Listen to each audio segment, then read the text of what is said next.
नमस्कार। तो पिछली सेशन में हमने जहाँ पे एंड किया था सेशन, उसी के आगे हम यहाँ पे स्टार्ट करेंगे। आपको पता ही होगा कि हमारा सेशन जो है वो दृष्टि आईएएस का एथिक्स का GS4 का हमारा सेशन चल रहा है। ठीक है, उसी की रिगार्डिंग हम यहाँ पे अगला सेशन स्टार्ट करते हैं कि हमारा जो पिछले में जो हमने इंदिरा गांधी को देखा था और अब हम देखेंगे कांसीराम को। ठीक है, बात करें कांसीराम की तो कांसीराम का जन्म 15 मार्च 1934 को पंजाब के रोपड़ ज़िले में हुआ था। पुणे में explosive research and development laboratory में कार्य करने के दौरान बिना कारण बताए जब विभाग ने अंबेडकर और बुद्ध जयंती की 2 छुट्टियों को निरस्त कर दिया तो उन्होंने इसका प्रतिकार करना अपना नैसर्गिक कर्तव्य समझा। न्यायालय की शरण ली और निरस्त छुट्टियों को बहाल कराया, लेकिन वे इससे संतुष्ट नहीं हुए। यह निष्कर्ष पर पहुँचे कि जब तक भारतीय समाज में जाति व्यवस्था, आर्थिक असमानता और वर्ग विभेद बना रहेगा, तब तक समाज के अंतिम पंक्ति के अंतिम व्यक्ति को न्याय और अधिकार नहीं मिल सकता। वर्ष 1978 में कांसीराम ने बामसेफ नामक संगठन बनाया। इसके माध्यम से वे सरकारी नौकरी करने वाले दलित शोषित समाज के लोगों से एक निश्चित धनराशि लेकर समाज के हितों के लिए संघर्ष करते रहे। वर्ष 1981 में उन्होंने दलित शोषित संघर्ष समाज समिति या DS4 की स्थापना की। इस संगठन के बैनर तले उन्होंने कन्याकुमारी से लेकर दिल्ली तक यात्रा की। लोगों को अपार समर्थन से उत्साहित होकर उन्होंने 14 अप्रैल 1984 को बहुजन समाज पार्टी की नींव रखी। उनके नेतृत्व में 1984 के लोकसभा चुनाव में BSP ने 10 लाख से अधिक मत हासिल किए, लेकिन कांसीराम का मकसद सिर्फ सत्ता तक पहुंचना नहीं था, बल्कि उसके माध्यम से बनाकर वंचितों को हक दिलाना तथा उनकी प्राथमिकता में शुमार था।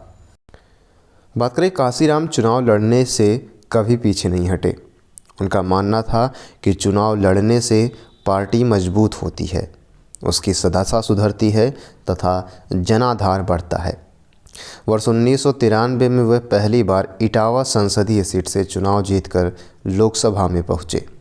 1993 में उत्तर प्रदेश में उनके समर्थन से सरकार बनी, लेकिन 1995 में बसपा ने समर्थन वापस ले लिया। तब बसपा ने अन्य दलों के सहयोग से पहली बार किसी राज्य में सरकार बनाई।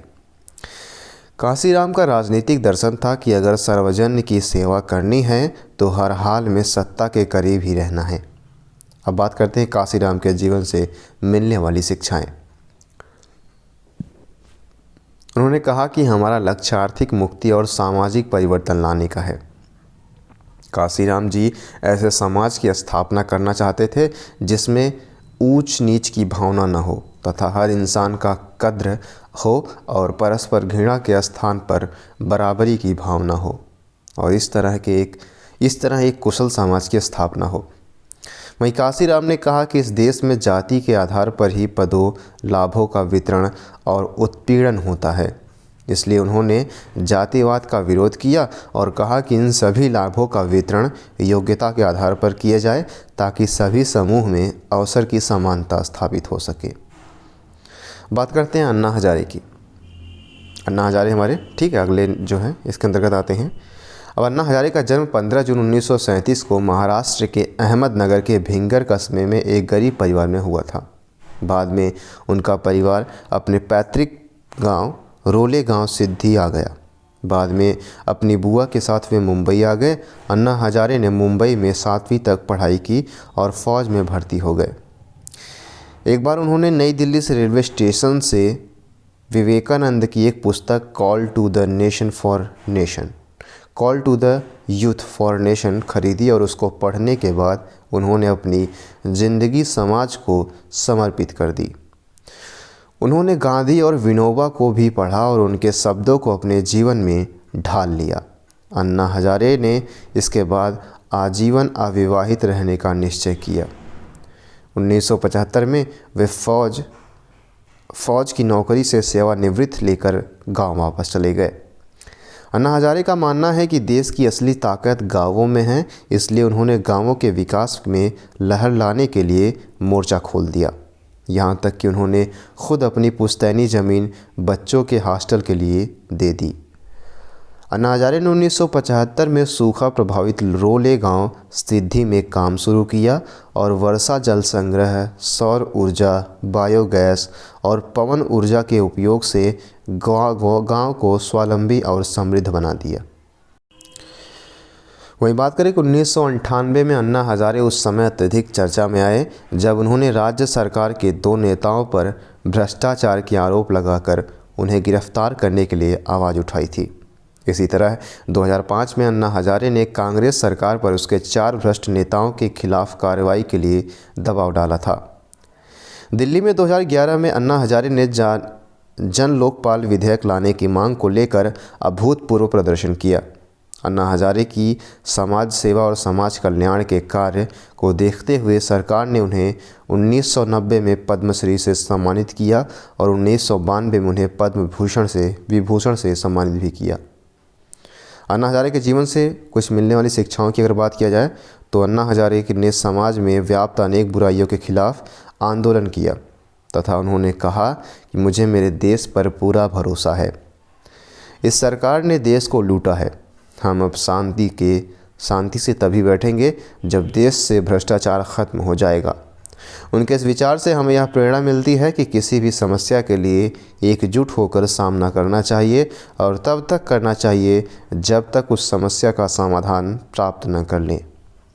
उनका युवाओं के लिए सबसे प्रभावी कथन यह है कि वो जो अपने लिए जीते हैं वो मर जाते हैं, वो जो समाज के लिए मरते हैं वो सदैव जिंदा रहते हैं। अर्थात इस कथन की अवधारणा यह है कि हमें अपने साथ साथ समाज की भलाई पर विशेष बल देना चाहिए ताकि भविष्य में एक बेहतर समाज की स्थापना की जा सके और हम अपने जीवन को महत्वपूर्ण स्थान दे सके। अगले हमारे जो हैं वो हैं किशन पटनायक, महान जो नेता के अंतर्गत का आप कह सकते हैं। ठीक है, किशन पटनायक देश के समाजवादी चिंतकों में शिखर पर विद्यमान महान प्रतिभाओं में शामिल हैं। 50 वर्षों से ज़्यादा समय तक सार्वजनिक जीवन में सक्रिय श्री पटनायक युवावस्था से ही समाजवादी आंदोलन के पूर्णकालिक कार्यकर्ता बन गए थे। वे समाजवादी युवजन सभा के राष्ट्रीय अध्यक्ष रहे और केवल 32 वर्ष की आयु में 1962 में उड़ीसा के संबलपुर से लोकसभा सदस्य चुने गए। देश में चल रहे समाजवादी आंदोलन से उन्होंने 1969 में दूसरी राह पकड़ी। वह 1972 में लोहिया विचार मंच की स्थापना से जुड़े और बिहार आंदोलन में सक्रिय भूमिका निभाई। आपातकाल में और उससे पहले 7 से 8 बार जेल गए और मुख्य धारा की राजनीति के समर्थन विकल्प बनने की तलाश में 1980 में समता संगठन, 1990 में जन आंदोलन समन्वय समिति और 1995 में समाजवादी जन परिषद और 1997 में जन आंदोलन के राष्ट्रीय समन्वय की स्थापना से जुड़े। वहीं बात करें किशन पटनायक मूल रूप से राजनैतिक कार्यकर्ता थे। भूमंडलीकरण का आजीवन विरोध करने वाले श्री पटनायक ने भ्रष्टाचार की जड़ पर प्रहार किया। उनका स्पष्ट मानना था कि सत्ता से अलग रहकर भी राजनीति की जा सकती है। वे राजनीति के लिए दलीय राजनीति को उचित लेकिन अनिवार्य नहीं मानते थे। राजनीति के अलावा वे साहित्य और दर्शन में भी दिलचस्पी रखते थे। 60 के दशक में राम मनोहर लोहिया के साथ अंग्रेजी पत्रिका मैनकाइंड के संपादन मंडल में काम किया और इस दौरान प्रसिद्ध हिंदी पत्रिका कल्पना में राजनैतिक सामाजिक विषयों और साहित्य पर लेखन के साथ साथ एक लंबी कविता भी प्रकाशित की। उनके लेख मैनकाइंड, जन, धर्मयुग, रविवार, सेमिनार और अखबारों तथा पत्रिकाओं में छपे। 1977 में मृत्यु के पर्यंत तक वे मासिक पत्रिका सामयिक वार्ता के संपादक रहे। तमाम उम्र वे कट्टरता के खिलाफ लड़े और समाजवादी आंदोलन, किसान आंदोलन और छात्र आंदोलन में उन्होंने बढ़ चढ़कर भागीदारी निभाई। वे उड़िया भाषा में भी बेहतर लिखते थे पर आजीवन उन्होंने हिंदी की वकालत की। 27 मई 2004 को उनका निधन हो गया। उनकी किताब विकल्पहीन नहीं है दुनिया को बहुत सराहना मिली है। किशन पटनायक के जीवन से मिलने वाली शिक्षाओं की बात की जाए तो किशन पटनायक लोकतांत्रिक मूल्यों पर आधारित राजनीति के विचार के प्रति प्रतिबद्ध रहे। वे जाति प्रथा, लिंग भेद, सांप्रदायिकता और क्षेत्रीय विषमता जैसी समस्याओं को लोकतंत्र के लिए घातक मानते थे।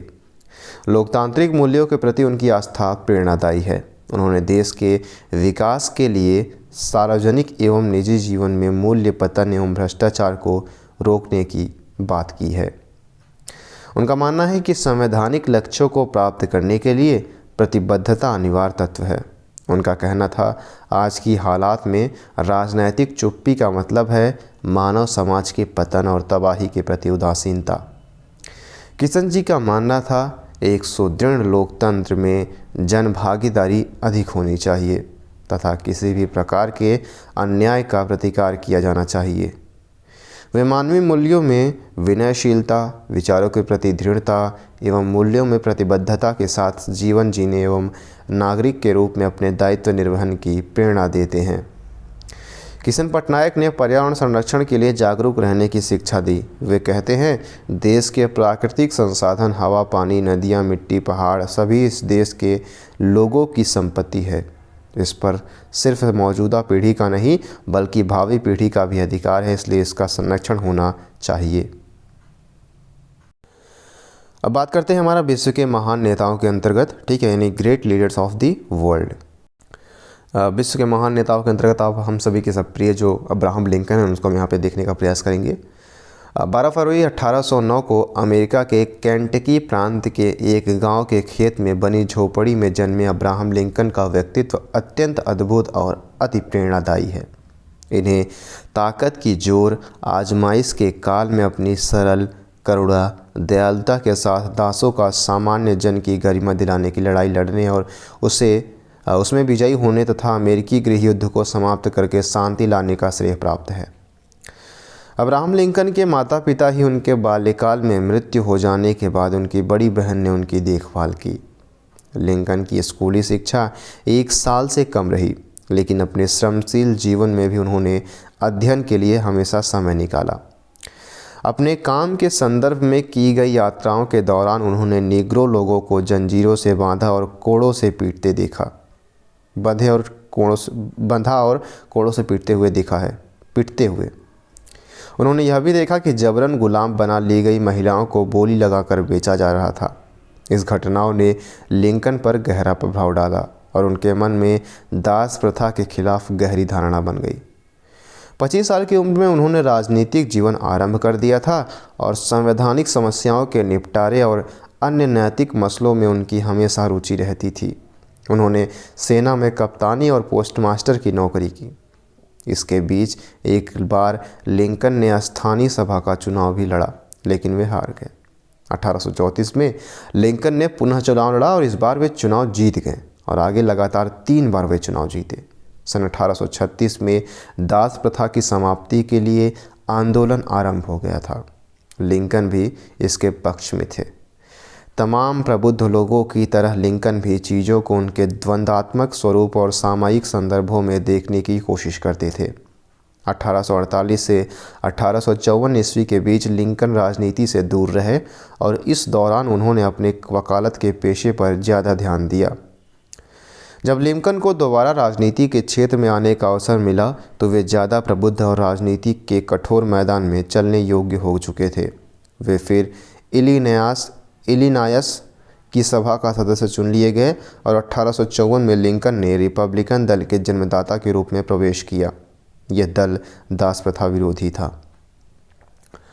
1858 में जब किसी ने लिंकन से राष्ट्रपति पद के लिए नामजद किए जाने की चर्चा की तो उन्होंने कहा, मैं अपने आप को राष्ट्रपति पद के योग्य नहीं समझता, पर राष्ट्रपति के रूप में अपना नाम प्रस्तुत किए जाने पर वे बिना किसी मानसिक कमजोरी के चुनाव जीतने की तैयारी में लग गए। चुनाव में उनके मुकाबले में दो ज़्यादा योग्य व्यक्ति खड़े थे, लेकिन अपने सरल भाषणों लोगों की अभिभूति करने वाले लिंकन आखिरकार 1860 के राष्ट्रपति पद का चुनाव जीत गए। वहीं 31 जनवरी 1865 को प्रतिनिधि सभा ने सीनेट द्वारा पहले ही पास किया हुआ दास प्रथा रोकने के लिए वैधानिक संशोधन का प्रस्ताव स्वीकार कर लिया। 4 मार्च 1865 को लिंकन ने दूसरी बार संयुक्त राज्य अमेरिका के राष्ट्रपति का पद ग्रहण किया और 14 अप्रैल 1865 को नाटक देखते समय एक रंगकर्मी ने नस्लीय घृणा से वशीभूत होकर लिंकन की गोली मारकर हत्या कर दी। बात करते हैं अब्राहम लिंकन के जीवन से मिलने वाली शिक्षाओं की। समाज के प्रति उनका सबसे प्रभावी कथन यह है कि प्रजातंत्र जनता के द्वारा जनता के लिए बनाई गई शासन व्यवस्था है। अर्थात प्रजातंत्र या लोकतंत्र का गठन जनता के द्वारा ही की जाती है और उसे यह अधिकार है कि वह समाज के हित के बारे में चर्चा कर सके ताकि एक कुशल लोकतांत्रिक देश की स्थापना हो सके। उनका कहना था कि यदि एक पेड़ काटने के लिए आप मुझे 6 घंटे दें तो मैं पहले 4 घंटे अपनी कुल्हाड़ी की धार तेज करने में लगाऊंगा। इस कथन की अवधारणा यह है कि किसी भी कार्य को करने से पहले हमें उसे कार्य के प्रति मजबूत और कुशल बनना चाहिए ताकि उस कार्य में कठिनाई महसूस न हो। लिंकन जी के अनुसार कुछ करने की इच्छा रखने वाले व्यक्ति के लिए इस दुनिया में कुछ भी असंभव नहीं है। अर्थात कोई भी व्यक्ति अपने कार्य को ईमानदारी और निरंतरता के साथ करता है तो एक न एक दिन वह अपने लक्ष्य को निश्चित ही प्राप्त कर लेता है। इसलिए हमें हमेशा अपने कार्य के प्रति सजग रहना चाहिए। ठीक है, तो यहाँ पे हम अब्राहम लिंकन यहाँ पे समाप्त होते हैं और हमारा लेनिन आते हैं। व्लादिमीर इलियच लेनिन रूस के एक विद्यालय निरीक्षक पिता की संतान थे। लेनिन का एक अन्य नाम उल्यानोव है। सुश्री क्रुप्स्काया से 1993 में सेंट पीटर्सबर्ग में मार्क्सवादियों के समूह में परिचय होने के बाद वह इसकी सहयोगी रहीं और साइबेरिया में निर्वासन के दौरान दोनों ने विवाह कर लिया। इसी निर्वासन के दौरान 3 पुस्तकों में महत्वपूर्ण है इसी निर्वासन के दौरान लिखी 3 पुस्तकों में महत्वपूर्ण है रूस में पूंजीवाद का विकास, जिसमें मार्क्सवादी सिद्धांतों के आधार पर रूस की आर्थिक उन्नति के विश्लेषण का प्रयत्न किया गया है। और इसी समय उन्होंने मन में जो है रूस के निर्धन श्रमिकों का सर्वहारा वर्ग का एक दलीय स्थापित करने की योजना बना ली थी। 1905 से 1907 की प्रथम क्रांति के दौरान लेनिन ने रूस में आकर उसमें भाग लिया और विफलता के बाद वे पुनः बाहर चले गए। अपनी पुस्तक साम्राज्यवाद 1916 जो लिखी गई थी में साम्राज्यवाद का विश्लेषण करते हुए उन्होंने स्पष्ट रूप से बतलाया कि यह पूंजीवाद के विकास की चरम और आखिरी मंजिल है। उन्होंने उन परिस्थितियों पर भी प्रकाश डाला जो साम्राज्यवाद के विनाश को अनिवार्य बना देती है। सन 1917 में उन्होंने दी स्टेट एंड रिवॉल्यूशन अर्थात राज्य तथा क्रांति नामक पुस्तक लिखी और गुप्त रूप से दल के संगठन और क्रांति की तैयारियों के 7 नवंबर 1917 को लेनिन की अध्यक्षता में सोवियत सरकार की स्थापना की गई। प्रारंभ से ही सोवियत शासन ने शांति स्थापना पर बल देना शुरू किया। जर्मनी के साथ संधि कर ली गई और जमींदारों से भूमि छीनकर सारी भू संपत्ति पर राष्ट्र का स्वामित्व स्थापित कर दिया गया। व्यवसायों तथा कारखानों पर श्रमिकों का नियंत्रण हो गया और बैंकों तथा परिवहन साधनों का राष्ट्रीयकरण कर दिया गया। उन्होंने the immediate task of the Soviet government तथा द प्रोटेनियन रिवॉल्यूशन एंड द रेनिगेट कॉट्स्की नामक पुस्तकें लिखी 1918 में। 1917 में रूस में अक्टूबर क्रांति की जीत के साथ दुनिया के इतिहास में एक नया युग शुरू हुआ। पहली बार शोषक वर्ग की राजनीतिक सत्ता को मिटाया गया और उसकी जगह पर मजदूर वर्ग की सत्ता स्थापित की गई। लेनिन ने अपनी कृति राज्य और क्रांति में मार्क्सवाद और एंगेल्स की उस मूल अभिधारणा की हिफाजत की कि श्रमजीवी वर्ग के लिए यह जरूरी है कि पूंजीवादी राज्यतंत्र को चकनाचूर कर दिया जाए और उसकी जगह पर एक बिल्कुल नया राजतंत्र स्थापित कर दिया जाए जो मजदूर वर्ग की सेवा में काम करेगा।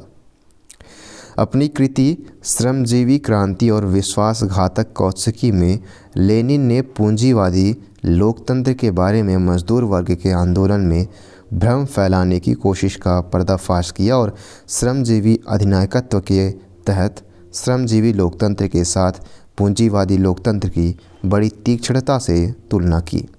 21 फरवरी 1924 को लेनिन की मृत्यु हो गई। बात करते हैं लेनिन के जीवन से मिलने वाली शिक्षाओं की।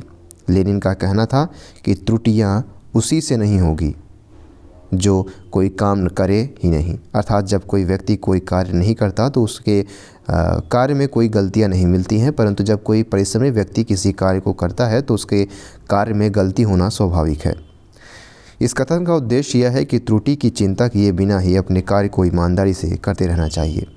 युवाओं के लिए उनका सबसे प्रभावी कथन यह था कि सफलता की 3 कुंजी है, पढ़ें, पढ़ें और पढ़ें। अर्थात किसी भी क्षेत्र में सफलता प्राप्त करने के लिए उस विषय के बारे में बार बार गहन अध्ययन की आवश्यकता है ताकि आप अपनी सफलता निश्चित तौर पर प्राप्त कर सकें। लेनिन का कहना था कि यदि आप अपने परिवार को नष्ट करते हैं तो आप अपने देश को नष्ट करते देते हैं। अर्थात परिवार या किसी देश की जनता का सीधा संबंध राष्ट्र की प्रगति पर निर्भर करता है। यदि हम अपने परिवार या देश की जनता को नुकसान पहुंचाएंगे तो हम अपने देश को संभावित खतरे की तरफ ले जाएंगे। इसलिए देश को उन्नत या विकसित बनाने के लिए परिवार या देश की जनता को सुरक्षित रखना जरूरी है। वही लेनिन के विचार से बिना गलती और पराजय के कुछ भी नहीं सीखा जा सकता। अर्थात कोई भी कार्य करते समय पराजय और गलती की चिंता नहीं करनी चाहिए, बल्कि हर पराजय या गलती आपको कुछ न कुछ सिखाती है ताकि आपको उस पराजय या गलती के प्रति अनुभव प्राप्त हो सके, भविष्य में इस प्रकार की समस्याओं से बचा जा सके। हमारे अगले विचारक हैं, ठीक है, जो नेता हैं वो है माओ त्से-तुंग। माओ त्से-तुंग या माओ जेदांग का जन्म 26 दिसंबर 1893 के चीन के हुनान प्रांत के शाओ शासन कस्बे में हुआ था। माओ ने पेकिंग विश्वविद्यालय में सहायक पुस्तकालयाध्यक्ष पद पर रहकर काम किया और अंशकालिक छात्र के रूप में पंजीकृत होकर कुछ रव्यानों और विद्वानों के सेमिनारों में भी भाग लेने लगे। उनका झुकाव साम्यवादी सिद्धांतों की तरफ हुआ और वे साम्यवादी दल में शामिल हो गए। उनके नेतृत्व में चीन की क्रांति सफल हुई। उन्होंने जनवादी गणतंत्र चीन की स्थापना सन 1949 में मृत्यु पर्यंत 1976 तक चीन का नेतृत्व किया। उन्होंने मार्क्सवादी लेनिनवादी विचारधारा को सैनिक रणनीति से जोड़कर एक विशेष सिद्धांत को जन्म दिया जिसे माओवाद के नाम से प्रसिद्धि मिली। वर्तमान में कई लोग माओ को एक विवादास्पद व्यक्ति मानते हैं, परंतु चीन में वे महान क्रांतिकारी, राजनीतिक रणनीतिकार, सैनिक पुरोधा एवं देश रक्षक माने जाते हैं। हालांकि माओ के ग्रेट लीप फॉरवर्ड और सांस्कृतिक क्रांति नामक सामाजिक तथा राजनीतिक कार्यक्रमों के कारण उन्हें गंभीर अकाल पड़ने के जिम्मेदार और चीनी समाज, अर्थव्यवस्था तथा संस्कृति को ठेस पहुंचाने वाले शासक के रूप में भी जाना जाता है। सन 1928 के बाद हुए कुछ विद्रोहों में माओ को पराजय मिली और उन्हें विवश होकर पहाड़ियों में शरण लेनी पड़ी। यहाँ से माओ के दल को युद्ध के दांव पेच की नई रणनीति अर्थात गुरिल्ला या छापामार की नीति को अपनाना पड़ा। यह नीति पर्याप्त सफल रही और चीनी के कई क्षेत्रों में माओ के साम्यवादी दल का कब्जा हो गया। सन 1940 के दशक में माओ ने न्यू डेमोक्रेसी शीर्षक के अंतर्गत भावी चीन की रूपरेखा खींची। उन्होंने कृषकों के जन संगठन के प्रयास के तहत एक नई रणनीति बनाई जिसे जनपंक्ति का नाम दिया गया। इसके अंतर्गत उन्होंने जापान के आक्रमण का सामना करने के लिए चीनी जनता में राष्ट्रवाद की भावना को कूट कूट कर भर दिया और गुरिल्ला युद्ध को और अधिक परिष्कृत किया। इसी समय राष्ट्र रक्षा के लिए उन्हें सत्ताधारी कोमिंटांग से मेल मिलाप कर लिया और 1949 में दोनों के मध्य सहयोग समाप्त हो गया और माओ चीन के अध्यक्ष बन गए। सन 1950 में दशक में आरंभ में माओ ने लेट ए हेडरेट फ्लावर्स ब्लूम का आह्वान किया, जिसके फलस्वरूप चीन में साम्यवादी दल में विभिन्न दृष्टिकोणों को अपनी बात खुलकर कहने की स्वतंत्रता मिली। बाद में उन्होंने कृषि के सामूहिकीकरण का प्रयास किया और उसके साथ ग्रेट लीप फॉरवर्ड के माध्यम से चीन में साम्यवाद की नींव गहरी करने की कोशिश की। सन 1966 के माओ ने सांस्कृतिक क्रांति का आह्वान किया। इसका उद्देश्य साम्यवादी दल के सक्रिय सदस्यों में क्रांतिकारी जोश को तीव्र करना था। उनका यह विचार उनकी मृत्यु यानी 9 सितंबर 1976 तक बना रहा। अब इसमें संदेह नहीं कि माओ के विचारों पर मार्क्स और लेनिन का ज़बरदस्त प्रभाव था, लेकिन माओ ने उनकी बातों को नए परिप्रेक्ष्य में प्रयुक्त किया। कृषक क्रांतिकारिता की शक्ति पर आश्रित माओ ने मार्क्सवाद लेनिनवाद में संशोधन किया और माओ निरंतर क्रांति में विश्वास रखता था। इसी विश्वास के कारण उसने सांस्कृतिक क्रांति का सूत्रपात किया। सन 1937 में अपने सुप्रसिद्ध निबंध ऑन कंट्राडिक्शन में माओ ने विरोधाभासों को अंतर्विरोधों और गैर अंतर्विरोधों रूप में देखा। उनके अनुसार अंतर्विरोधी विरोधाभास वह होते हैं जिन्हें शांतिपूर्ण ढंग से सुलझाया जा सकता है। सन 1957 में on current handling of contradiction में मावो ने इस विचार को और विस्तार दिया। उन्होंने तर्क दिया कि कृषकों तथा मजदूरों के बीच विरोधाभास गैर अंतर्विरोधी होते हैं। माओ ने विरोधाभास के विस्तृत विश्लेषण के आधार पर अपने ज्ञान के सिद्धांत को विकसित किया। माओ ने 2 चरणों, चिरस्थायी चरण और प्रत्यात्मक चरण की बात कही। वहीं संयुक्त मोर्चा रणनीति के तहत माओ ने 1940 में चीन के गणराज्य के लिए एक नवीन प्रकार के लोकतंत्र का आह्वान किया और 1945 में उन्होंने ऐसी व्यवस्था का सुझाव दिया जिसे नवीन लोकतंत्र कहा गया। वास्तव में माओ ने मार्क्सवाद और राष्ट्रवाद को मिलाने का प्रयास किया था। बात करते हैं माओ से तुंग के जीवन से मिलने वाली शिक्षाओं की। यानी तुंग के अनुसार किसी भी कार्य को करने में सर्वप्रथम कठिनाई का डर नहीं होना चाहिए। दूसरी बात यह है कि उस कार्य के प्रति पराजय का डर नहीं होना चाहिए, बस अपने कार्य को निरंतर करते रहना चाहिए। उन्होंने अपने निबंध ऑन प्रैक्टिस में कहा कि वास्तविक संसार से का हमारा समस्त ज्ञान हमें ठोस अन्वेषण तथा अनुभाविक विश्लेषण से प्राप्त होता है।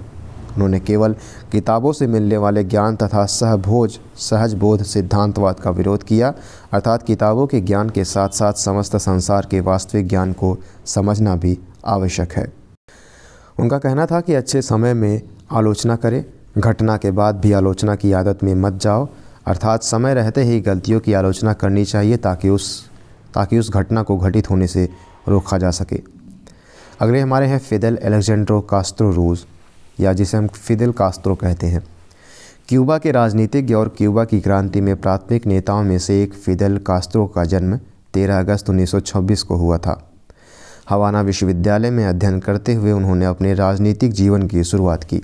जल्द ही एक मान्यता प्राप्त व्यक्ति बन गए और साम्यवादी झुकाव वाले कास्त्रो ने एक क्रांति के जरिए क्यूबा में तत्कालीन अमेरिकी समर्थित फुल्गेकियो बतिस्ता की तानाशाह सरकार को उखाड़ फेंका और सत्ता में आ गए। क्यूबा में तख्तापलट और क्रांति लाने के उद्देश्य से कास्त्रो ने कानून की प्रैक्टिस छोड़ दी और अपने भाई राउल और मारियो चार्ल्स डे आर्म समेत समर्थकों को लेकर एक भूमिगत संगठन का गठन किया। शुरुआती झड़पों के बाद और अंतिम रूप से 8 जनवरी 1959 को कास्त्रो की थलसेना हवाना में विजयी भाव के साथ दाखिल हुई।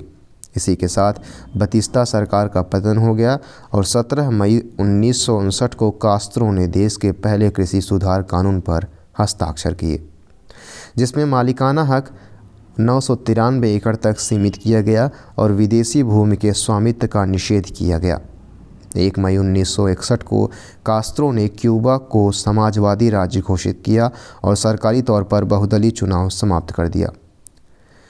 1962 में क्यूबा और अमेरिका के बीच तनाव बढ़ गया, जिससे अमेरिका और सोवियत संघ परमाणु संघर्ष के करीब आ गए। इसे मिसाइल संकट का नाम दिया गया। इसके बाद क्यूबा की सोवियत संघ पर निर्भरता का स्तर बढ़ गया और कास्त्रो ने सरकार, मीडिया और शिक्षा प्रणाली सभी स्तर पर कम्युनिस्ट पार्टी के नियंत्रण को और मजबूत करना शुरू कर दिया। सोवियत संघ के पतन के साथ ही सोवियत गणतंत्र और क्यूबा के संबंधों का महान अध्याय भी समाप्त हो गया और प्रतिकूल परिस्थितियों के बीच भी क्यूबा ने फिदेल कास्त्रो के नेतृत्व पर हमेशा अगाध आस्था जाहिर की है। बात करते हैं फिदेल एलेक्जेंड्रो कास्त्रो रूज के जीवन से मिलने वाली शिक्षाओं की। रूज का राष्ट्र के प्रति सबसे प्रभावी कथन यह है कि क्रांति गुलाब का बिस्तर नहीं है, बल्कि क्रांति भूत और भविष्य के बीच की मृत्यु के लिए एक संघर्ष है। उनका कहना था, मुझे निंदा से कोई फर्क नहीं पड़ता, चाहे इतिहास मुझे त्याग दे। इसका आशय यह है कि निंदा की चिंता किए बिना हमें अपने कार्य को सत्यनिष्ठ रूप से करते रहना चाहिए, चाहे इतिहास हमारे कार्य को भूल ही क्यों न जाए। रूज के अनुसार विचारों को हथियार की ज़रूरत नहीं है, अर्थात यदि आपके पास अच्छे विचार हैं तो आपको किसी हथियार की ज़रूरत नहीं होगी, क्योंकि आपके अच्छे विचार बड़ी से बड़ी समस्याओं को समाधान कर लेंगे और कोई भी हथियार आपको विचारों को नहीं मार सकता। वह सदैव समाज में जिंदा रहता है। रूज ने कहा था कि परिष्कृत या आधुनिक हथियारों को जमा करके हम अनपढ़, बीमार, गरीब और भूखे लोगों को मार सकते हैं, लेकिन वे हथियार अज्ञानता, बीमारी, गरीबी या भूख को नहीं मार सकते हैं। अर्थात किसी देश को अत्याधुनिक हथियारों को जमा करके लोगों को मारने की बजाय देश में व्याप्त गरीबी, अज्ञानता, बीमारी और भूख को समाप्त करने पर विशेष बल देना चाहिए, ताकि देश समृद्ध रूप से खुशहाल हो और प्रगति की ओर बढ़ सके। हमारे अगले विचारक हैं अर्नेस्टो चे गुवेरा। चे गुवेरा का जन्म 14 जून 1928 को अर्जेंटीना के रोसारियो शहर में हुआ था। चिली के क्रांतिकारी कम्युनिस्ट कवि पाब्लो नेरूदा से बेहद प्रभावित चे ने 19 वर्ष की आयु में ब्यूनस आयर्स विश्वविद्यालय से मेडिकल कॉलेज में दाखिला लिया, परंतु मेडिकल शिक्षा के अंतिम वर्ष में वह कुष्ठ रोगियों के इलाज के लिए काम करने वाले एक दोस्त की मोटरसाइकिल लेकर लैटिन अमेरिका की यात्रा पर निकल पड़े। लैटिन अमेरिका, यह यात्रा उनके जीवन के बदलाव की यात्रा सिद्ध हुई। मेडिकल शिक्षा के बाद ग्वाटेमाला में उनकी मुलाकात वामपंथी अर्थशास्त्री हिल्डा गादिया अकोस्टा से हुई, जो अमेरिकन पॉपुलर रिवॉल्यूशनरी एलायंस की सदस्य थी। हिल्डा ने उनकी मुलाकात जनवादी ढंग से निर्वाचित अरबेंज सरकार के कुछ बड़े नेताओं से करवाई। वहाँ जकोबो अरबेंज का शासन CIA के द्वारा उखाड़ फेंकने के बाद उन्हें अर्जेंटीना के दूतावास में शरण लेनी पड़ी और वहां से उन्होंने मैक्सिको की तरफ रुख किया। मैक्सिको में ही उनकी मुलाकात कास्त्रो बंधुओं से हुई। वह 1956 में क्यूबा के तानाशाह बतिस्ता के खिलाफ अभियान में चे उनके सहयोगी हो गए। 25 नवंबर 1956 को वे चे गुवेरा में चिकित्सक की हैसियत से कास्त्रो भाइयों के साथ पूर्वी क्यूबा पहुँचे, जहाँ बतिस्ता की फ़ौजों ने इस गुरिल्ला सेना पर हमला बोल दिया। इस हमले में उनके 82 साथी शहीद हुए या उन्हें गिरफ्तार करके मार डाला गया।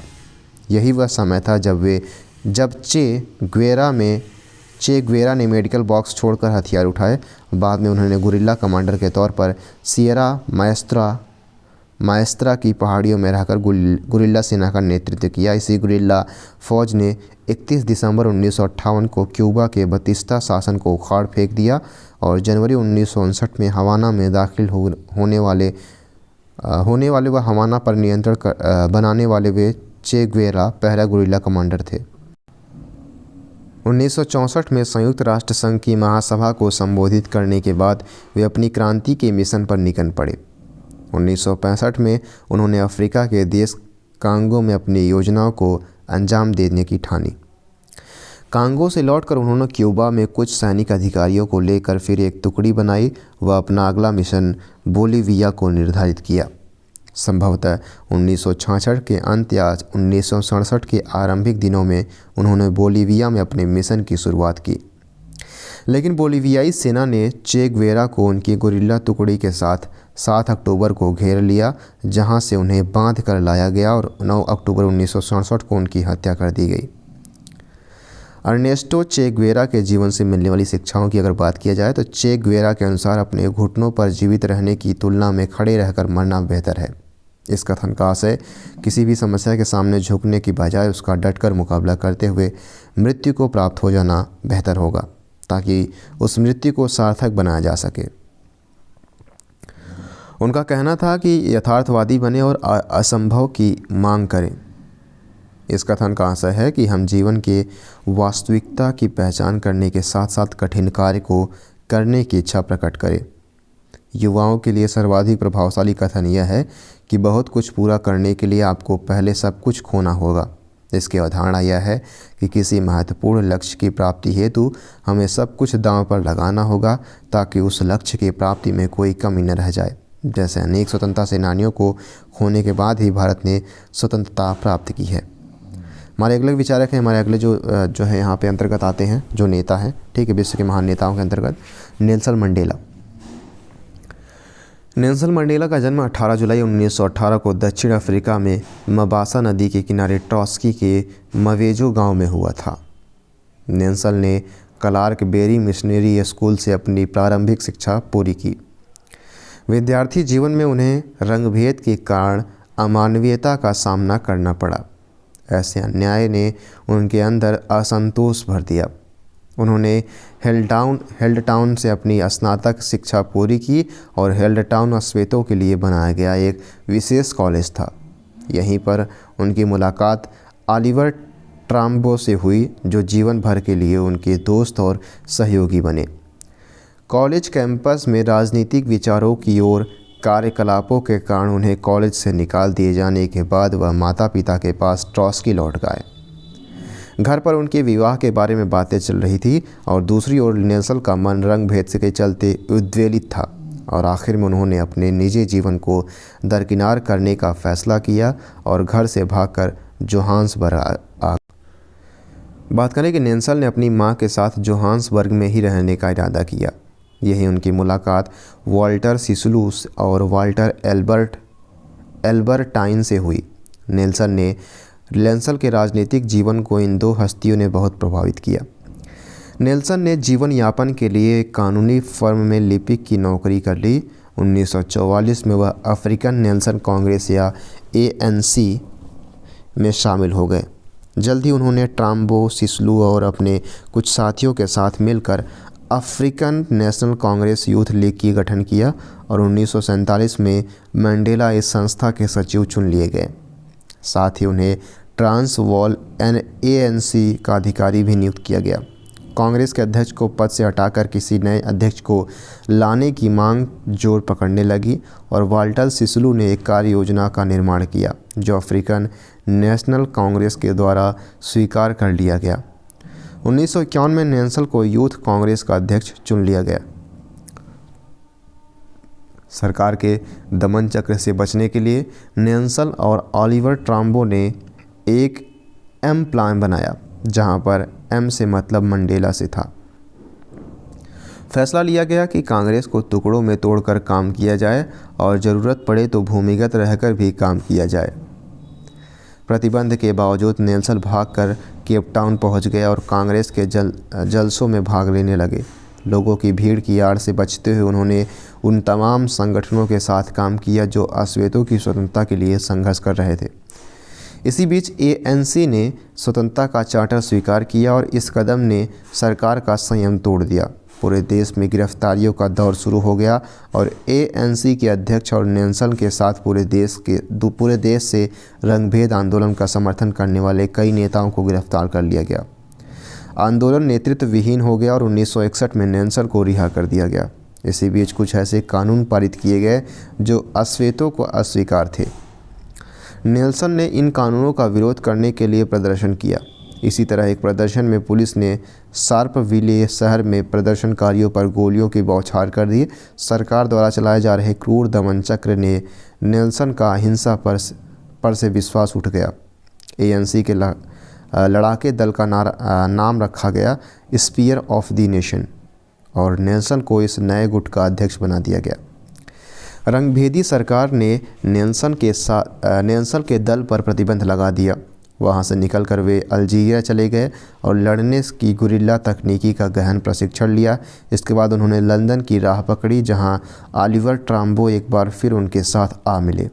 इसके बाद वे एक बार फिर दक्षिण अफ्रीका पहुंचे, जहां उन्हें पहुंचते ही गिरफ्तार कर लिया गया और उस पर देश के खिलाफ लड़ने का आरोप लगाया गया तथा उन्हें उम्र कैद की सज़ा सुनाई गई और उन्हें रोबिन द्वीप भेज दिया गया। यह दक्षिण अफ्रीका का काला पानी माना जाता है। सन 1989 में दक्षिण अफ्रीका में सत्ता परिवर्तन हुआ और उदार FW क्लार्क देश के मुखिया बने। सत्ता संभालते ही उन्होंने सभी अश्वेत दलों पर लगा हुआ प्रतिबंध हटा दिया। साथ ही सभी राजनीतिक बंदियों को आज़ाद कर दिया जिन पर किसी तरह का आपराधिक मुकदमा दर्ज नहीं था। नेल्सन भी उसी में से एक थे। अश्वेतों को उनका अधिकार दिलवाने के लिए 1991 में convention for a democratic south Africa या कोडसा का गठन कर दिया गया, जो देश के संविधान में आवश्यक परिवर्तन करने वाली थी। इस उत्कृष्ट कार्य के लिए ही उन्हें 1993 में नेल्सन मंडेला और FD क्लार्क दोनों को संयुक्त रूप से शांति के लिए नोबेल पुरस्कार दिया गया। 1990 में भारत सरकार की ओर से नेल्सन मंडेला को भारत रत्न से सम्मानित किया गया और 1997 में नेल्सन के सक्रिय राजनीतिक जीवन से किनारा कर लिया गया। 1997 नेल्सन ने सक्रिय राजनीतिक जीवन से किनारा कर लिया और 1999 में उन्होंने दल के अध्यक्ष पद को भी छोड़ दिया। 5 दिसंबर 2013 को दक्षिण के जोहान्सबर्ग में उनका निधन हो गया। आइए बात करते हैं नेल्सन मंडेला के जीवन से मिलने वाली शिक्षाओं की। मंडेला जी का शिक्षा के क्षेत्र में सर्वाधिक प्रभावी कथन यह है कि शिक्षा सबसे बड़ी शक्तिशाली हथियार है जिससे आप दुनिया को बदल सकते हैं। उनका कहना था कि स्वतंत्र होना सिर्फ अपनी जंजीर को उतार देना मात्र नहीं है, बल्कि इस तरह का जीवन जीना है कि औरों को सम्मान और स्वतंत्रता बढ़े। इस कथन का आशय यह है कि सिर्फ अपनी समस्या से आज़ाद होना हर समस्या का हल नहीं है, बल्कि हमें उस समस्या से जूझ रहे अन्य लोगों को उनके आज़ाद कराना तथा उनका मान सम्मान बढ़ाना है, जिससे हम अपने जीवन को एक सार्थक उद्देश्य दे सकें। युवाओं के लिए उनका सर्वाधिक प्रभावी कथन है कि जब तक काम हो न जाए वो असंभव लगता है। अर्थात जब हम किसी कार्य को करना प्रारंभ करते हैं तो उस कार्य के मार्ग में अनेक कठिनाइयों का सामना करना पड़ता है, जिससे वह कार्य तब तक असंभव लगता है जब तक कि हम उस कार्य को करने में सफल न हो जाएं। इसलिए हमें निरंतर कार्य करते रहना चाहिए ताकि हम असंभव को संभव में बदल सकें। उनका कहना था कि एक अच्छा दिमाग और एक अच्छा दिल हमेशा से